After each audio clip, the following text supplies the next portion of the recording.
नमस्कार दोस्तों, फिल्मी वार्तालाप में आपका स्वागत है। दोस्तों, भोजपुरी के पावर स्टार पवन सिंह का एक गाना आज सुबह सुबह रिलीज किया गया है DRJ record Bhojpuri YouTube channel से, जिस गाने का नाम है जाड़ा वर्सेस गर्मी।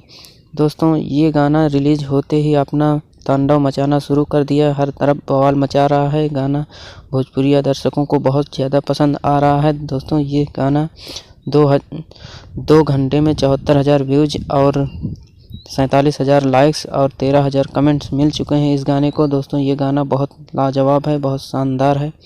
इस गाने में देखने को मिलेंगे आपको पावर स्टार पवन सिंह और श्वेता मेहरा की जोड़ी। दोस्तों, जिस भाई ने अभी तक ये गाना नहीं देखा है, DRJ record Bhojpuri YouTube channel पर जाकर देख सकता है। बहुत शानदार गाना है, बहुत लाजवाब गाना है। इस गाने को लिखे हैं प्रकाश बारूद और म्यूजिक है इसमें छोटे बाबा का। दोस्तों, ये गाना बहुत शानदार, बहुत लाजवाब है। और पवन सिंह का ये वीडियो आपको अच्छा लगा हो तो वीडियो को लाइक कर दें, चैनल को ज़रूर सब्सक्राइब कर लेना। जय हिंद, धन्यवाद।